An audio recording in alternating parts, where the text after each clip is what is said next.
Hey guys, my name is Ryan and welcome to Overwatch Central. To top off of the trio of hero analysis videos that we've done for the new heroes, we are looking at Genji. Green Ninja Dude has been speculated about for a while, and it turns out that Blizzard had a lot of problems fine-tuning this guy. Now he's at a happy medium, we thought we'd go into a bit of analysis on how to play Genji, as well as some interesting tidbits. Donning the Omnic suit and sword this time is Mysca. So this video we did last because it was the hardest to do, simply because every game that we had, somebody had already chosen to play as Genji. Like, it was unrelenting. Sort of on that particular subject of people wanting to play him, what kind of player would Genji suit? I mean, if you could compare his playstyle to anything else, what would you compare it to? Genji is a very mobile hero with his wall climb, double jump and swift strike, so players with earlier FPS experience and general Twitch shooter skills will have a lot of fun with Genji just because you can move around so quickly. And you need to be able to keep track of enemies while still moving around this fast. I'd say it's a rather high skill cap hero simply because of the amount of momentum you need to gain to be as effective as possible.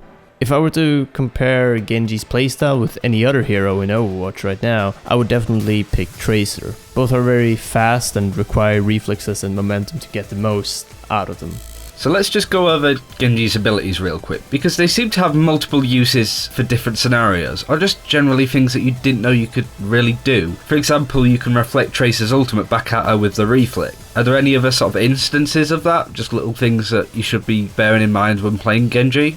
There are lots of awesome and sometimes even frustrating things you can do with Genji's deflect. Like you said, not only does it deflect projectiles, but it actually reflects the damage and often the effect on the hero that first casted it. One of my personal favorites is when a Roto desperately uses his ult to try and survive on low HP, and you just throw all the damage right back at him. Deflecting a fire rocket right back in their face is also very satisfying. Genji's main damage source are his shurikens. He has two variations of his shuriken toss. One that tosses 3 shurikens quickly in a straight line, and the other that makes him toss 3 shurikens in a cone shape.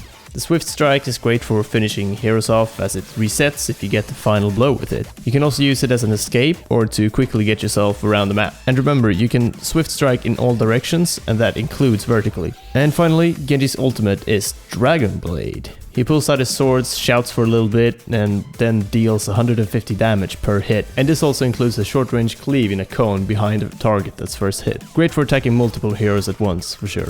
So as somebody that plays a lot of tank and supporting classes, Genji absolutely wrecks me. He always seems to be there and he always seems to be causing problems. What kind of heroes can deal with him, and what are his weaknesses? Genji needs to strike quickly. If he takes too long to kill someone, there's a risk that other enemy heroes will show up. If he's outnumbered, he'll have a much harder time.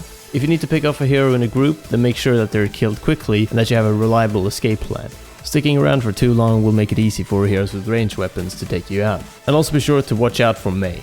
The ult helps Genji with attacking multiple heroes at once, like I earlier mentioned, but it's far from a one-shot against all of them. You need to think quickly when using it and make sure to not end up flailing your sword in all directions, failing to hit anyone. Trust me, it happens.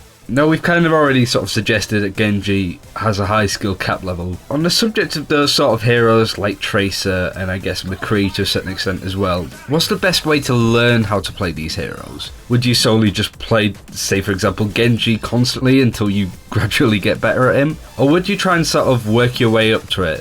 For example, start off with a Soldier 76 because he's nice and basic, then go up to something like a Reaper and then a Tracer and then a Genji. Is that a better way of going about it, or would you just every single game plays Genji until you're comfortable with it, basically? I like the idea of using heroes to sort of progress and get to those higher skill cap heroes in the end. And a lot of people are starting off with Soldier 76 and like for the entire game just because he is very sort of basic with his abilities. It's easy to get to grips with them and understand what he's useful for and when to use his ultimate, for example. But I wouldn't necessarily say that this is the best way to learn all the heroes and then gradually make your way to the hero that you actually want to play. All the heroes in Overwatch are very unique and different to each other, and you should just play the hero that you really want to play if it works in your lineup. But you need to make sure to also be a versatile player and be able to pick heroes from different classes. So picking maybe 1 or 2 heroes from each class is great, and then if you see that your team has a spot open on offense, you can pick Genji or whatever other offense hero you want to learn and then play them for that game. But you shouldn't necessarily just pick them over and over again. You might also get bored of the hero and might not want to play him as much after that. Your early experience with other games like FPS games or whatever will help you a lot. TF2 players who played Engineer want to play Torbjorn, and TF2 players who played Scout want to play Tracer. There are also those coming from Call of Duty or other shooters that just want to play a new and popular FPS game. So you have to find the hero that suits you, and if Genji is that one, great, start off with him straight away. If you don't think that you can manage him straight away, then work with the heroes, see what works for you. If you like Tracer, maybe move to Genji. If you don't think that Genji is working for you, maybe try Tracer. And if those two don't work at all, just try something completely different. Everyone's different, and don't feel the need to just play the same hero every single game to learn them.